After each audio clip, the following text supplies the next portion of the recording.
ఓ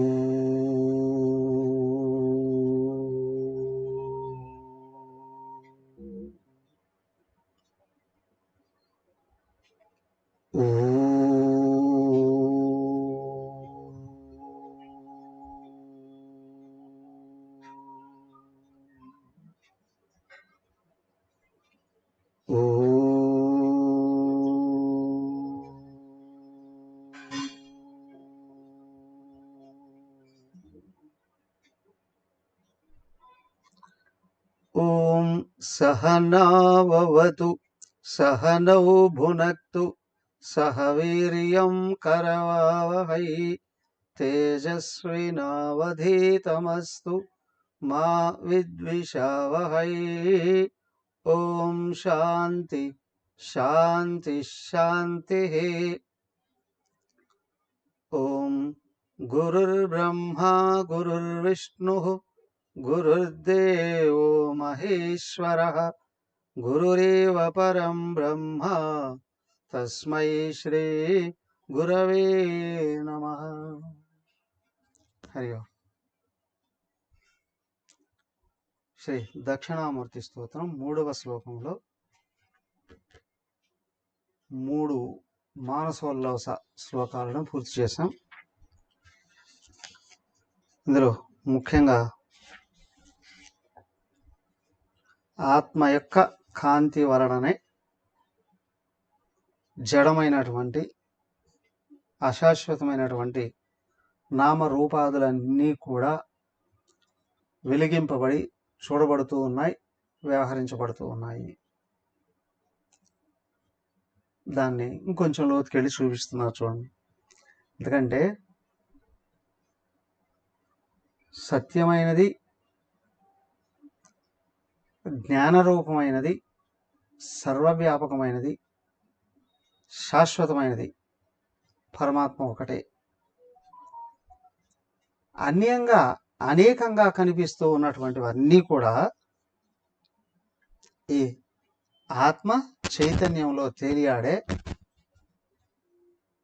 సముద్రంలోని అలల లాంటివే. సత్యాన్ని గుర్తించే కొద్దీ మనకేం కలుగుతుందండి? సత్యంగా మారిపోతాం. అశాశ్వతమై పరిమితమై కనిపిస్తూ ఉన్న ఈ ఉపాధి నేను అనే భావం నుండి సత్యాన్ని గుర్తించే కొద్దీ నేను పరిమితమైన వాడిని, అశాశ్వతమైన వాడిని, జడమైన ఈ శరీరాన్ని అనే భావం నుండి శాశ్వతమైన వాడిని, జ్ఞానరూపమైన వాడిని, ఆనందరూపమైన వాడిని అనే భావం స్ఫురిస్తుంది. అందుకే ఇది తెలుసుకోవాల్సినటువంటి అవసరం. జ్ఞానాని బహురూపాణి తేషాంచ విషయా అపి అహంకారేణు సజ్జంతే సూత్రే మణిగణ ఇవ.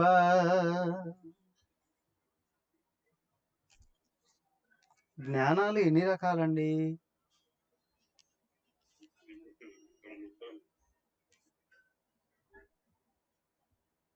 ఏమండి టీచర్ గారు, జ్ఞానాలు ఎన్ని రకాలు?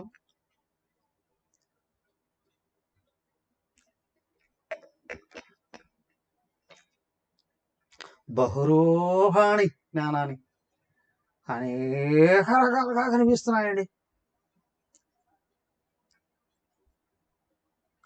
తేషాంచ విషయా అపి, అవి కూడా ఏంటి అంటే అనేక రకాల విషయాలు ఉన్నాయి కాబట్టి ప్రతి విషయానికి సంబంధించిన జ్ఞానం ఒకటి ఉంది కాబట్టి వస్తువులు అనేకం, వాటి జ్ఞానం కూడా అనేకం. ఏమయ్యా ఇది నిజమా అబద్ధమా? అదేంటండి మళ్ళీ ఇలాగా మాట్లాడతారు, మీ క్లాస్ వింటున్నామని అనుకోవా? మాకు కూడా ఓ స్థాయి ఉందండి. ఓ అలా అలా కాదనేది. అహంకారే అనుసజ్జంతే, దేహాత్మభావాన్ని అనుసరించే జ్ఞానాలన్నీ వ్యక్తమవుతున్నాయి. అహంకారాన్ని అనుసరించి వస్తువులు వాటికి సంబంధించిన జ్ఞానాలు అనేకంగా ఉంటున్నాయి. సూత్రే మణిగణ ఇవ. ఇది భగవద్గీతలో వాడారు కదండి, అక్కడ వాడిన విధానం వేరు, ఇక్కడ వాడిన విధానం వేరు. అహంకారం బయటకు వచ్చి తొంగి చూసినప్పుడు విషయాలు అనేకం, వాటికి సంబంధించిన జ్ఞానాలు అనేకం. ఈ అహంకారం మీదనే ఆధారపడి ఉన్నాయి అవన్నీ కూడా. అహంకారం ఉంటేనే అవన్నీ తెలుస్తాయి. మన దేహాత్మభావం తొంగి చూస్తేనే విషయాలు అనేకంగా అనిపిస్తాయి. అదే దేహాత్మభావం లోపలికి వెళ్ళింది అని, సూక్ష్మ శరీరంలో కూర్చుంది అని అనుకోండి, బయట ప్రపంచమే కనిపించదు. కాబట్టి వాటికి సంబంధించిన జ్ఞానం కూడా లుప్తమైపోతుంది. అవునా? మేల్కో అన్నప్పుడు ఎన్ని విషయాల గురించి జ్ఞానం అయితే ఉందో, పడుకొని నిద్రపోతూనే ఆ వస్తువులు కనిపించట్లేదు, కాబట్టి వాటికి సంబంధించిన జ్ఞానం కూడా మాయమైపోతుంది, ఉండదు. ఇక కళలోకి వెళితే ఆ సూక్ష్మమైన కళా ప్రపంచానికి సంబంధించిన విషయాలు కనిపిస్తాయి, వాటికి సంబంధించిన జ్ఞానము వ్యక్తం. గాఢ నిద్రలోకి వెళితే స్థూల ప్రపంచము లేదు, సూక్ష్మ ప్రపంచము లేదు, వాటికి సంబంధించినటువంటి జ్ఞానం కూడా మాయమైపోతుంది, కనిపించదు. చూపించగలవా గాఢ నిద్రలో ఏ జ్ఞానం ఉందో నీకు? 100 మంది పడుకున్నారండి ఒక చోట, ఒక హాల్లో. డాక్టర్లు, లాయర్లు, కలెక్టర్లు, ఇంజనీర్లు, పోలీస్ ఆఫీసర్లు, టీచర్లు, అనేక రకాలుగా అందరూ పడుకున్నారు.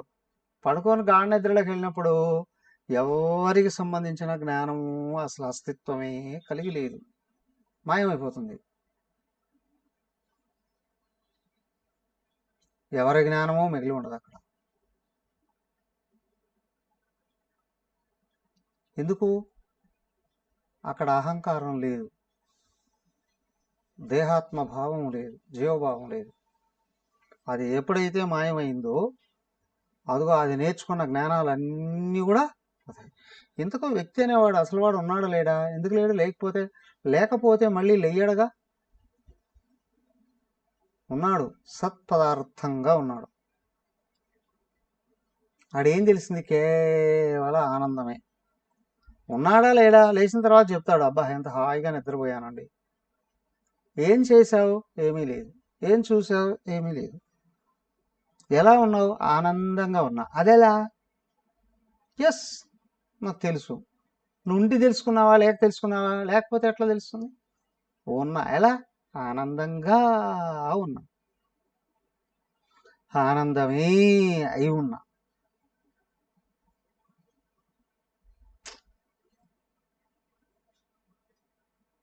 ఒక ఆర్టిస్టు ఒక్కొక్క రకమైన నాటకంలోనూ సినిమాలోనూ ఒక్కొక్క పాత్ర ధరించాడు. దానికి సంబంధించిన జ్ఞానాన్ని కూడా బై హార్ట్ చేశాడు, దాన్ని చక్కగా ప్రదర్శించాడు. దాని నుండి బయటకు వస్తూనే దాన్ని మర్చిపోతాడు. ఎన్ని పాత్రలు ధరించాడు? అవన్నీ నిజమా అబద్ధమా? తెలుసు వాడికి, ఆడించిన వాడికి తెలుసు, ఆడిన వాడికి కూడా తెలుసు. కానీ వీడికి తెలుసు నేను ఇంకొక వాడిని అని. అలాగే ఇక్కడ కూడా ఏంటంటే ఈ రెండో విషయం తెలియట్లేదు, నేను ఎవరో విషయం మర్చిపోతున్నాం బయటకు వచ్చిన తర్వాత దేహంతో తాదాత్మ్యం చెందడం వలన. అందుకే అనేక రకాల విషయాలు, వాటికి సంబంధించిన జ్ఞానాలు కూడా అనేకంగా కనిపిస్తున్నాయి. ఈ అనేకము అనబడే జ్ఞానం అంతా కూడా జడ వస్తువులకు సంబంధించిందే. కాబట్టి అయ్యా, ఇది అహంకారం మీద మాత్రమే ఆధారపడింది. జ్ఞానం రావడంతో ఈ అనేకత్వం అనేది ఎగిరిపోతుంది. మరి అన్ని వస్తువులు కనిపిస్తే కనిపించవచ్చు, కానీ ఒక స్వరూపం యొక్క అనేక రకాల వ్యక్తత్వమే ఇదంతా అని తెలుస్తుంది. పడుకొని నిద్రపోయేవాడే కలలో అన్ని రూపాలు ధరించింది. అలాగే నిజానికి ఉన్నవాడే అన్ని నామరూపాల్లోనూ ఉన్నటువంటి వాడు. ప్రకాశ భిన్నమేవైతతు విశ్వం సర్వస్య భాసతే లహరీ బుద్బుదాదీన్యాం సలిలాన్న పృథక్ స్థితి.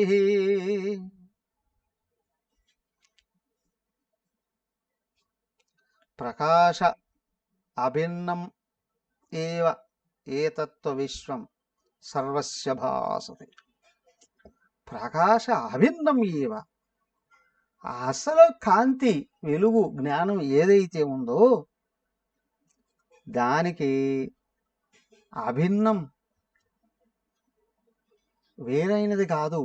ఇదిగో సర్వనామరూపాలలో నుండి వ్యక్తమయ్యేటువంటి కాంతి చైతన్యం. సర్వనామరూపాలు కూడా ఏకమైన చైతన్యంలోనే అస్తిత్వాన్ని కలిగి ఉంటున్నాయి, ఏకమైన చైతన్యంలోనే గుర్తించబడుతూ ఉన్నాయి, వ్యక్తం చేయబడుతున్నాయి. ఎలా? బుద్బుదాదీనాం సలిలాతన పృథక్ స్థితి లహరీ బుద్విదాదీనాం. అలా కదులుతున్న అలలు నీటి బుడగలు ఏవైతే ఉన్నాయో సలిలాతన పృథక్ స్థితి, ఆ నీటి కంటే వేరుగా అస్తిత్వాన్ని కలిగి లేవు.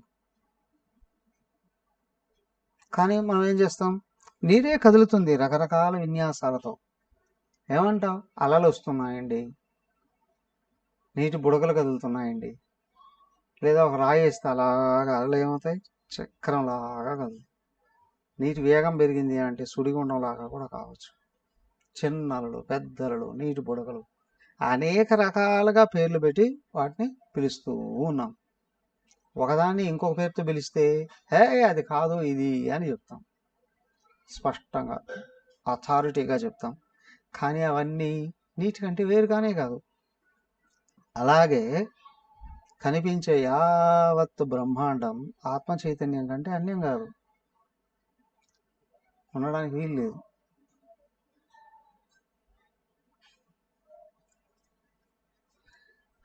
ఏమండి స్వామి గారు ఇన్ని రకాలుగా చెప్తున్నారే, మాకెందుకు తెలియట్లేదు,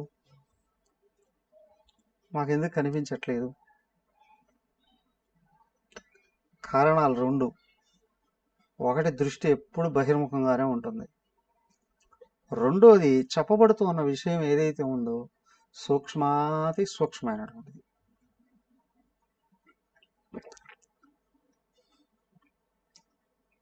మేము నమ్ముతున్నామండి, అయినప్పుడు కూడా మనసు ఆగదు, ఆగిన వెనక్కి చూడలేదు. అందువలనే సత్యం తెలియట్లేదు. ఆయన ఎవరో అన్నాడు, ఈ తప్పు మాది కాదండి, బ్రహ్మదేవుడిదేనండి. ఎందుకు అనంటే, ఇదిగో దేహాన్ని తయారు చేసి ఇంద్రియాలన్నీ బహిర్ముఖంగానే రంధ్రాలు వేశాడట. పరాంచిఖాని విదృణత్ స్వయంభూ తస్మాత్ పరాన్ పశ్యతి నాంతరాత్మన్. కఠోపనిషత్తులో చెప్పారు, ఇంద్రియాలన్నీ బహిర్ముఖంగానే తొలచబడి ఉన్నాయి. కళ్ళు రంధ్రాలు బయటికి, చెవులు రంధ్రాలు బయటికి, ముక్కు రంధ్రాలు బయటికి, నోరు రంధ్రం బయటికి. అవునా? అన్ని బయటికే చూస్తున్నాయి కాబట్టి బయట విషయాలే తెలుస్తాయి. మరి లోపల కశ్చిద్ధీర, ఒకనొక ధైర్యవంతుడు వివేకవంతుడు ఉన్నాడే, ఇంద్రియాలని నిగ్రహించి దృష్టిని అంతర్ముఖం చేసి సత్యాన్ని గుర్తిస్తాడు. సో సత్యం తెలియాలంటే ఏం చేయాలి? వెనక్కి తిరగలగాలి. సో కాబట్టి ఏంటి అని అంటే, నీ ఆలోచనలు శుద్ధమైనవి సూక్ష్మమైనవి అయితే నిగ్రహించబడతాయి, అర్థం చేసుకునే శక్తిని కలిగి ఉంటాయి, మాట వింటాయి, ఆగుతాయి. అప్పుడు ఆత్మను ఆలోచనల చేత తెలుసుకోవాల్సిన అవసరం లేదు, ఇంద్రియాల చేత చూడాల్సిన అవసరం లేదు. ఆత్మను ఆత్మే చూడగలదు, చూస్తుంది. కానీ బహిర్ముఖమైన దృష్టి ఆగాలి, బహిర్ముఖంగా పరిగెత్తే ఆలోచనలు ఆగాలి. వాటి కొరకే చెప్పబడినటువంటి సాధన అంతా కూడా. సో కాబట్టి ఏంటి అని అంటే దేహాత్మ భావం అనేటువంటిది ఏదైతే ఉందో బయటికి చూసి అనేక రకాలుగా విషయాల్ని గుర్తిస్తూ ఉంది, అనేక రకాలుగా జ్ఞానం తెలుసుకుంటుంది. కానీ ఈ దేహాత్మ భావముగా అహంకారంగా కూడా వ్యక్తమయ్యేది ఇది ఆత్మచైతన్యం. ఆత్మచైతన్యం ఉంటేనే బహిర్ముఖ దృష్టి. ఆలోచన ఉందా? అహంకారం. ఆలోచన పడిపోయిందా? ఆత్మచైతన్యం.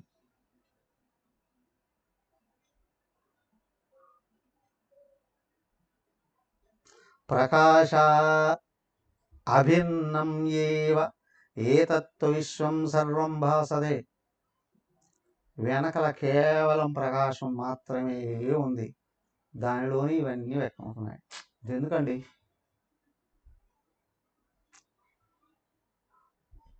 మీ పుస్తకం మీకు కనిపిస్తుందా? మీ ఇంట్లో వస్తువులన్నీ కనిపిస్తున్నాయా? మీ దేహం కూడా కనిపిస్తుందా? ఎలాగా? లైట్ ఆఫ్ చేయండి చూద్దాం. ఏం కనిపించవు, అవునా? ఏ వస్తువులు కనిపించవు. ఎక్కడ కనిపిస్తున్నాయి? వెలుగులో కనిపిస్తున్నాయా? వెలుగు వలన కనిపిస్తున్నాయా? వెలుగులోనే ఉన్నాయి, అవునా? Okay okay okay. ఏమండి స్వామి గారు, పగలైతే లైట్ ఆఫ్ చేసినా కనిపిస్తాయి కదా అండి. ఆ పగల న్యాచురల్ లైట్ ఒకటి ఉంది కదా, అందుకే ఈ లైట్లన్నీ ఆఫ్ చేస్తున్నాం, అవునా? అనంతమైన ప్రకాశ స్వరూపం సూర్యుడు అక్కడ ఉన్నాడు కాబట్టి ఆ వెలుగులో విశ్వం అంతా గోచరిస్తూ ఉంది. ఓకే, ఇవన్నీ ఓకే. కానీ లోపల నుండి చైతన్యం కానీ బయటికి రాకపోతే అక్కడ సూర్యుడు ఉన్నాడని తెలియదు, ఇక్కడ బల్బు ఉంది అని తెలియదు, ఇక్కడ వస్తువులు ఉన్నాయి అనే విషయం కూడా తెలియదు. సూర్యుడు కూడా ఎవరికైనా వెలుగుతున్నాడు. తస్య భాష సర్వం ఇదం విభాతి. సూర్యుడు కూడా లోపల ఉన్న ఆత్మచేతనే వెలిగించబడుతూ ఉన్నాడు. సూర్యుడు కూడా ఈ లోపల నుండి బయటకు వచ్చినటువంటి ఆత్మచేతనే తెలుసుకోబడుతున్నాడు. ఎంత ఉందయ్యా ఆత్మ? అనంతం. ఆకాశం అంత 4 రెట్లుంది. మరి ఈ సూర్యుడు కనిపిస్తాడు, ఆయనగా కనిపించడు. పంచభూతాల్లో 3వదే ఇది, అగ్ని స్వరూపం కాబట్టి కనిపిస్తుంది.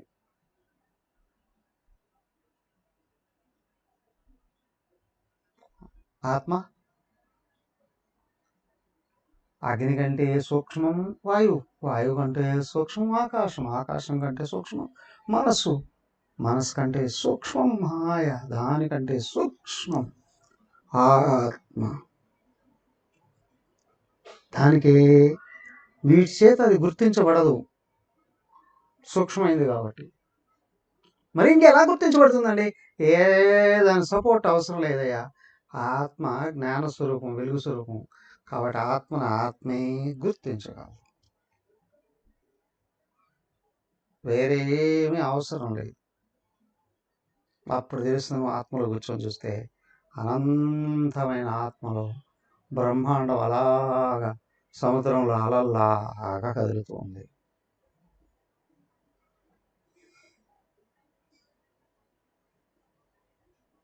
ఇక్కడ కనిపించి జానుడు శరీరం కాదు, నువ్వు అనంతమైన ఆత్మ అయి ఉన్నావు.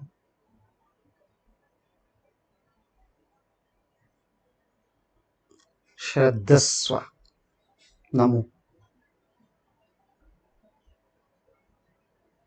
నమ్మే కొద్ది మనసు కరిగిపోతుంది,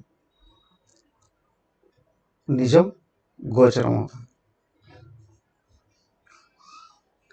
జానామీత్యేవ యజ్ఞానం భావనా విశ్వవర్తతే, భావనా విశ్వవర్తతే జ్ఞాతం మయేతి తత్పశ్చాత్ విశ్రామ్యత్యంతరాత్మని. జానామి ఇది ఏవ యత్ జ్ఞానం భావానాం విశ్వవర్తతే.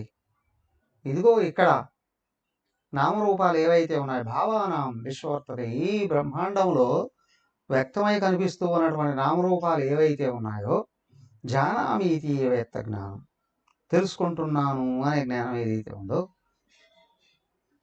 అవునా? ఇక్కడ రెండు, తెలుసుకుంటున్నాను, తెలుసుకునేవాడు జ్ఞాత, అవునా? తెలుసుకోబడుతున్నది ఏది? జ్ఞేయం, వస్తు రూపంలో. దానివల్ల జ్ఞానం అనేది కూడా వస్తుంది. ఎక్కడ ఉంటుంది ఇది? వస్తువులు కొనుక్కొచ్చుకున్నావా? ఇంట్లో చదువుకున్నావు, ప్రొవిజన్సా కిచెన్లో చదువుకున్నావు, ఒక్కొక్క రకమైన వస్తువులు ఒక్కొక్క చోట చదివేసుకున్నావు, స్టోర్ రూమ్లో చదివేసుకున్నావు కదా. ఓకే, ఇల్లు ఉంది, ఓకే. మరి నువ్వు బయట నుంచి తెచ్చుకున్న వస్తువులకు సంబంధించిన జ్ఞానం ఎక్కడ చదువుకుంటున్నావు? చెవులోనా, ముక్కులోనా, కళలోనా, మెదడులోనా? ఎక్కడ చదువుకుంటున్నావు? లోపలికి తీసుకెళ్ళి నీలోనే అక్కడక్కడక్కడ దాచిపెట్టుకుంటున్నావు, అవునా? లోపలన్నీ ఎక్కడ దాచిపెట్టుకుంటున్నావు? నీ లోపలనే దాచిపెట్టుకుంటున్నావు, అవునా? సరే, తర్వాత ఇప్పుడు జ్ఞాతం అయా ఇది తత్ పశ్చాత్. తర్వాత ఎప్పుడు వెళ్ళి ఆ వస్తువులను చూస్తున్నా, లేదా ఎవరో అడుగుతున్నా, నాకు తెలుసు నాకు తెలుసు నాకు తెలుసు అన్నాను. ఎక్కడ తెలుసు నీకు? అక్కడ చూసానండి, అది ఎప్పుడూ వెళ్ళిపోయింది కదా వస్తువు. నాకు గుర్తుండండి, ఎక్కడ ఉంది గుర్తు?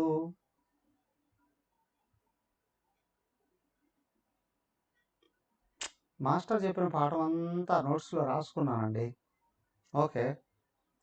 తర్వాత దాన్ని తీస్తూ ఉంటే నాకు గుర్తొస్తుందండి. మాస్టరు వేరే, ఆయన చెప్పిన పాఠం వేరే, నువ్వు రాసుకున్న నోట్స్ వేరే. నువ్వు ఉంటేనే కదా అది మళ్ళీ చదివి గుర్తించేది, అవునా? నువ్వు ఉంటేనే కదా. కళతో చూసావు కదండి, కళతో దాచిపెట్టుకున్నావా? బుద్ధితో అర్థం చేసుకున్నావు, బుద్ధి ఎక్కడ ఉంది? దాంట్లో దాచిపెట్టుకున్నావా? బుద్ధి అనేది పనిచేసేటప్పుడే కదా తెలియబడేది, అవునా? బుద్ధి పనిచేయడం ఆగిపోయిందంటే అసలు లేదు అక్కడ. మరి ఎక్కడ దాచిపెట్టుకున్నావు? ఓకే, నువ్వు కళతో చూస్తావా, మనసుతో చూస్తావా, బుద్ధితో చూస్తావా? కానీ నువ్వు గుర్తిస్తున్నావు. నువ్వు వాటిని గుర్తించేది జ్ఞాతం మయా ఇది తత్సర్వ తత్పశ్చాత్ విశ్రామ్యతి అంతరాత్మని. అలాగా నేను తెలుసుకుంటున్నాను అనేటువంటి వాడు ఎక్కడున్నాడు?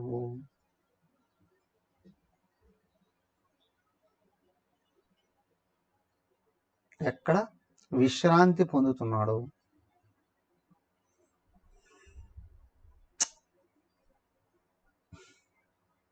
తెలుసుకుంటున్నాను అనేటప్పుడు వ్యక్తమయ్యే ఇంద్రియాలన్నీ ఎక్కడికి వెళ్ళి ఉంటూ ఉన్నాయి? తెలుసుకోబడినటువంటి విషయ జ్ఞానం ఎక్కడికి వెళ్ళి దాచిపెట్టబడుతుంది?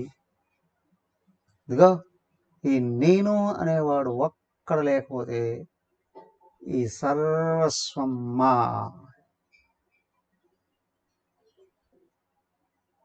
ఇప్పుడు దాకా బాగున్నాడండి, మేమే ఇంతసేపు మాట్లాడుకున్నామండి, సడన్గా వార్త విన్నాం, చాలా బాధ కలిగిందండి. ఏమైంది? సడన్గా పోయాడండి. ఎవరు పోయారు? బాడీ ఉంది అక్కడే, ఆ ఇల్లు ఉంది, వాకిలు ఉంది, బాడీ ఉంది, అన్నీ ఉన్నాయి. ఎవడు పోయాడు?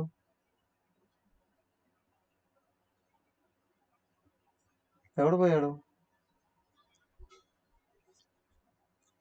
నేను అనేవాడు బాడీ నుండి తను విత్డ్రా చేసుకున్నాడు,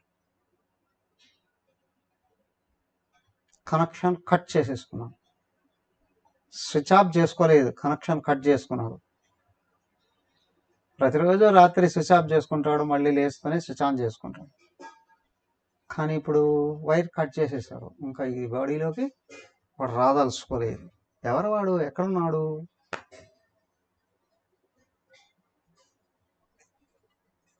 operation success but patient diet అన్నాడు డాక్టర్. పర్ఫెక్ట్గా చేశాడు ఆపరేషన్, కానీ పేషెంట్ ఏమయ్యాడు? ప్రాణం పోయిందండి. ఏమిటి ప్రాణం అంటే? గాలే కదా, ముక్కులో నుండి గాలి లోపలికి వచ్చి లోపల ప్రాణాలుగా మారుతూ ఉంది, బాడీని అంతటినే నడిపిస్తుంది. మళ్ళీ ముక్కులోంచి పంపు పెట్టి గాలి కొడితే లేచి కూర్చుంటాడా? గాలి వస్తుంది, పొట్టలు వేయచ్చు, కానీ వ్యక్తి లేచి కూర్చోలేడు. ఎందుకు? అసలైన వాడు వదిలేశాడు, వాడు వేరు. సో కాబట్టి ఏంటి అని అంటే ఇక్కడ జ్ఞాతం మయా ఇది తత్పశ్చాత్ విశ్రామ్యతి అంతరాత్మ. నేను తెలుసుకుంటున్నాను అంటున్నవాడు అనుకుంటున్నాడు ఎవడైతే ఉన్నాడో వాడు తనలో తను అనుకుంటున్నాడు, అంతరాత్మలో విశ్రమిస్తున్నాడు.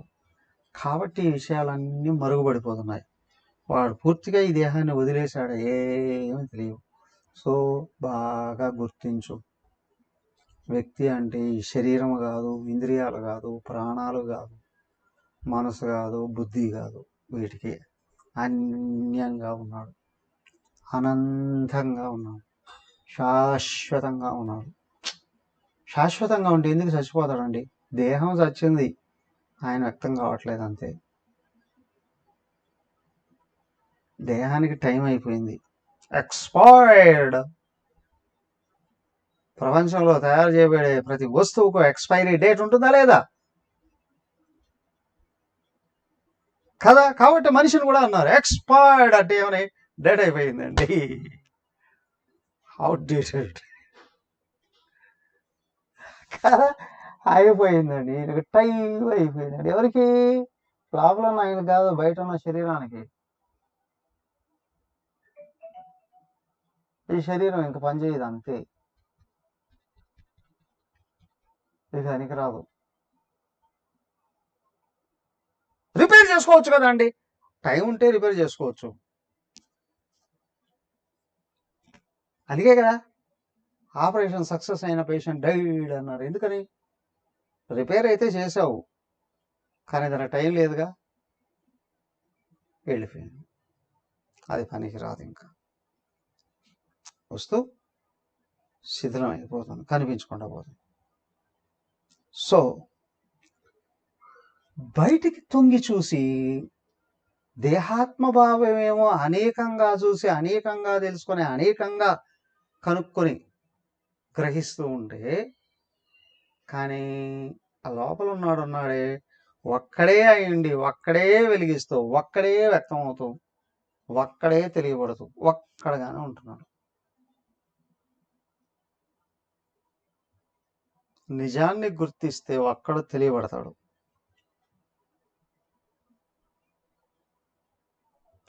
ఇంకొంచెం లోతుగా చెప్పండి. ఘటాదికాని కార్యాణి విశ్రామ్యంతి మృదాదిషు విశ్వం ప్రకాశాభిన్నత్వాత్ విశ్రామ్యేత్యత్ పరమేశ్వరే.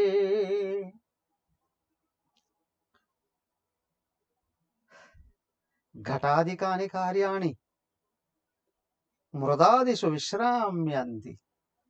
ఘటము మొదలైనటు, కుండ మొదలైనటువంటి వస్తువులన్నీ ఏవైతే ఉన్నాయో, కార్యాలు ఏవైతే ఉన్నాయో, మృదాదిషు విశ్రామ్యంతి, మళ్ళీ మట్టిలో వెళ్ళి కలిసిపోతున్నాయి. విశ్వం ప్రకాశ అభిన్నత్వాత్, కనిపించే విశ్వం కూడా ప్రకాశానికి అభిన్నమైనటువంటిది కాబట్టి పరమేశ్వరే విశ్రామ్యతి, ఏతత్తు పరమేశ్వరే విశ్రామ్యతి, ఇదంతా కూడా పరమేశ్వరులో విశ్రాంతి పొందుతుంది. కుండలు ఎక్కడి నుంచి వచ్చాయి? కొట్లో నుంచి తెచ్చుకున్నానండి, పెద్ద గొప్పవాడవే. కుండలు ఎక్కడి నుంచి వచ్చాయి? మట్టిలో నుండి వచ్చాయండి, అవునా? కుండలు మట్టి నుండి వచ్చాయండి. ఓకే, చివరికి మళ్ళీ ఎక్కడ కలిసిపోతాయి? మట్టిలో కలిసిపోతాయి. కానీ మధ్యలో ఎక్కడ ఉంటాయి? మా ఇంట్లో అటక మీద పెట్టున్నామండి. మట్టి తీసేస్తే కుండే లేదు, మట్టిలోనే ఉంది కుండ, మట్టి నుండే వ్యక్తమైంది, మట్టిగానే ఉంటుంది, అవునా? ఎక్కడున్నాయంటే మట్టిలోనే ఉన్నాయి. మట్టి తీసేస్తే కుండ లేదు, కుండ పగిలిపోతే మట్టిలో కలిసిపోయింది, అవునా? కానీ మరి కుండ అనేది అనడం అండి, మట్టి నుండే పుట్టింది, మట్టిగానే ఉంది, మట్టిలోనే కలిసిపోతుంది కదా. మట్టే కదా అది, కుండ ఎందుకన్నా పోయా, అది వాడుకకు ఆ విధంగా అన్నాం అంతే. దాని రూపాన్ని బట్టి ఒక నామం పెట్టుకున్నాం, దాన్ని ఒక రకంగా వాడుకుంటూ ఉన్నాం.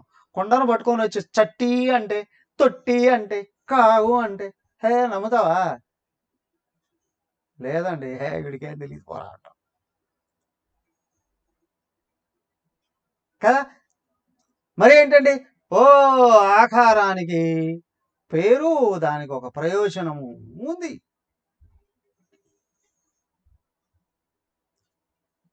ప్రయోజనము ఉంది.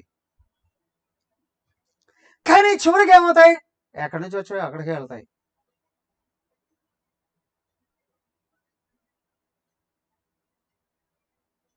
నమ్ముతారా నమ్మరా? ప్రతిరోజు ఎక్కడికి వెళ్తున్నావు? రాత్రి పడుకున్న తర్వాత బెడ్ మీదకి వెళ్తున్నా, శరీరం పోతుంది. కళ్ళలోకి వెళ్తున్నా, మనసు పోతుంది. కళ్ళు కూడా గాఢ నిద్రలోకి వెళ్తున్నా, ఏముంది అక్కడ?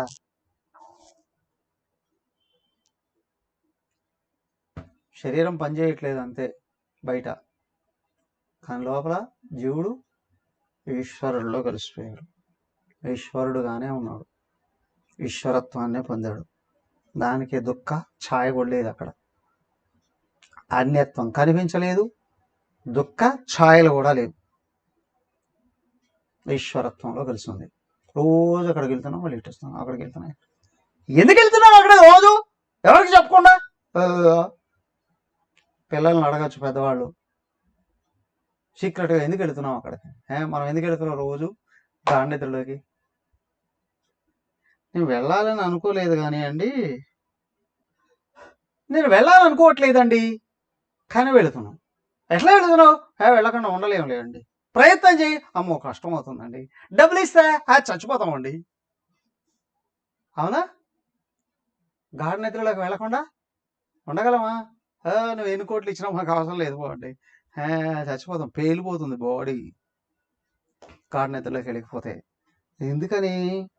అక్కడ అమితమైనటువంటి శక్తి కలిగిన అమృతం దొరుకుతుంది,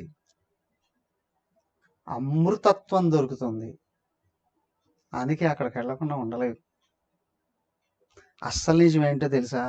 నువ్వు వెళ్ళడం కాదు,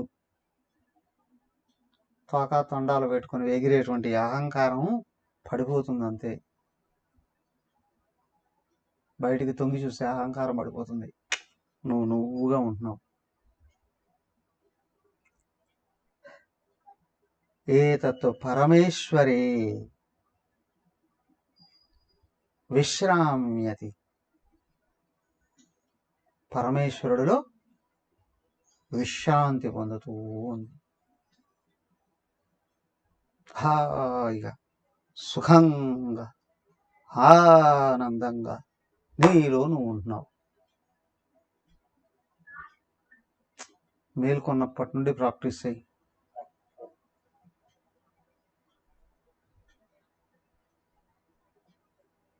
నువ్వు మేల్కొన్నప్పుడే ప్రాక్టీస్ చేయి ఈ విశ్రాంతిని. అందుకే నేను ఏ పని చేయను, 24 గంటలు ధ్యానం చేస్తూనే ఉంటా.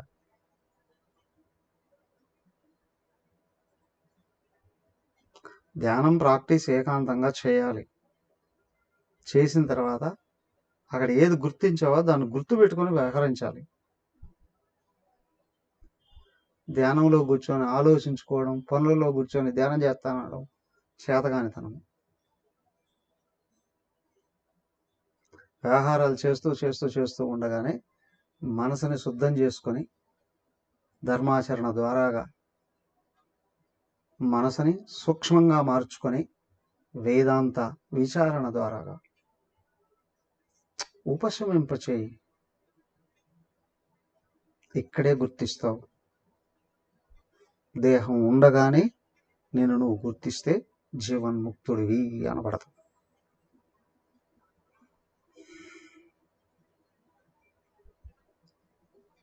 అది గాఢ నిద్రలో కలుగుతూ ఉన్న స్థితి కూడా.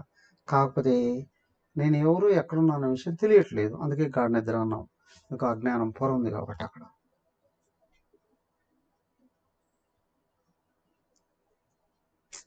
అక్కడికి వెళ్ళి చూస్తే తెలుస్తుంది ఏంటి ఈ నేను అనే దాంట్లోనే మొత్తం బ్రహ్మాండం అంతా అలలాగా కదులుతుంది.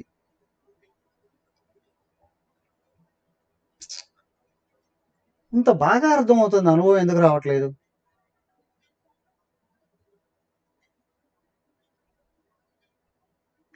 స్వగతే నైవ కాళిమ్నా దర్పణం మలినం యథా అజ్ఞానేనావృతం జ్ఞానం తేన ముహ్యంతి జంతవః.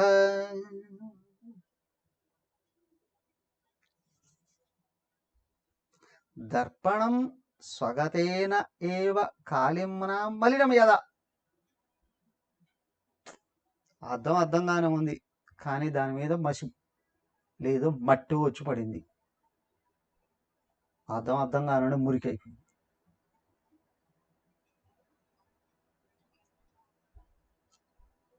అర్థం దేనైనా వ్యక్తం చేస్తుందా ఇప్పుడు? జ్ఞానం అజ్ఞానేన ఆవృతం. జ్ఞానస్వరూపమైన ఆత్మ అజ్ఞానం చేత మలినమై ఉంది. తేన జంతవ ముహ్యంతి. అందువల్లనే ఈ జీవరాశులు మోహంలో పడుతున్నాయి. అవునంటే ఎదురుగా ఉన్నది నిజమేమో అనుకోండి. ఎవరు ఎప్పుడు ఎక్కడ దేనికోసం ప్రయత్నం చేసినా సుఖ ఆకాంక్షే ఉంటుంది. కానీ అది అజ్ఞానం అండి. సుఖం నువ్వే అయ్యున్నావు. నువ్వు ఇంకొక దాని మీద ఆధారపడడానికి ప్రయత్నం చేసే కొద్దీ సుఖం దూరం అయిపోతూ ఉంటుంది. జ్ఞానంతో నిన్ను నువ్వు తత్వంగా గుర్తించి నీ మీద నువ్వు ఆధారపడడానికి ప్రయత్నం చేసే కొద్దీ మలినం వెళ్ళిపోతుంది.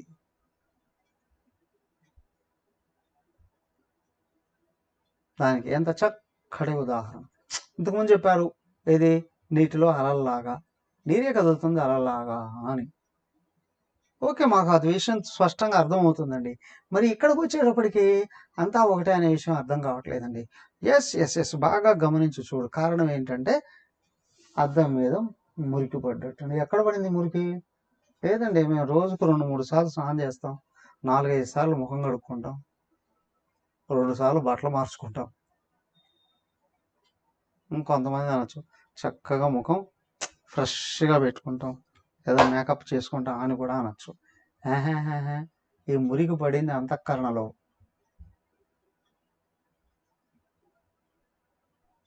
కానీ అస్సలు మురికి ఉండదు కారణ శరీరం. కారణ శరీరమే మురికి. అది అంతఃకరణ మీద కప్పివేస్తుంది.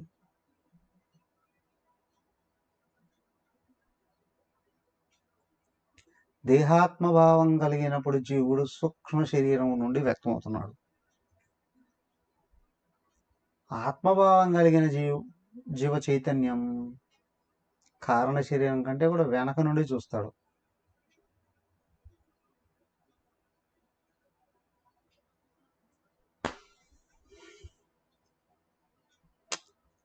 చూడడం చేత కాలేదు దానికి అంతఃకరణలో కూర్చొని భగవంతుడిని ప్రార్థించు. సత్కర్మల ఆచరణ చేయడం, దగ్గర నుండి భగవంతుడిని ప్రార్థించడం, పూజించడం, స్మరించడం, స్తుతించడం, ఇదంతా కూడా కర్మయోగమే. కానీ ఆత్మభావంలో కూర్చొని భిన్నత్వ దృష్టితో కూడిన ఆలోచనలని తోసివేయడం ఏదైతే ఉందో జ్ఞానయోగం. దీన్ని ఆత్మ విచారణ అన్నారు.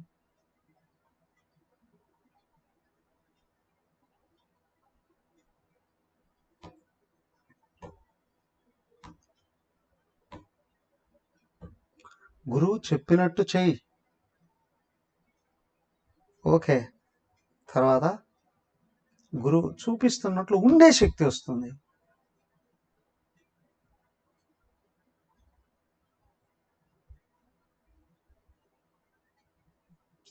బుద్ధితో ఆలోచించి పట్టుకోకుండా గుడ్డిగా అట్లాగా వెళ్ళిపోతుంటే ఎన్ని జన్మలైనా అట్లాగే ఉంటాం. దానికే ఆచార్యుడు పని చెబుతూనే పాఠం కూడా బోధిస్తాడు. పని చేయడం వల్ల మనసు కొంచెం ఖాళీ పడుతుంది. పాఠం వినాలి, బుద్ధికి ఎక్కితే ఈ రెండు కలుపుకోవాలి. ఆత్మవిచారణతో పాఠంలో ఏం చెబుతూ ఉన్నారో పనిలో అది నిలబెట్టుకోవడానికి కృషి చేయాలి. ఏకత్వాన్ని చూస్తూ ఉపాధులను వ్యవహరింపచేయి. లోపల ఉన్న మురికి కరిగిపోతుంది. తదాస్తు. అందరూ ఆయనే, నేను కూడా. నాకు అన్యంగా ఏమీ లేదు.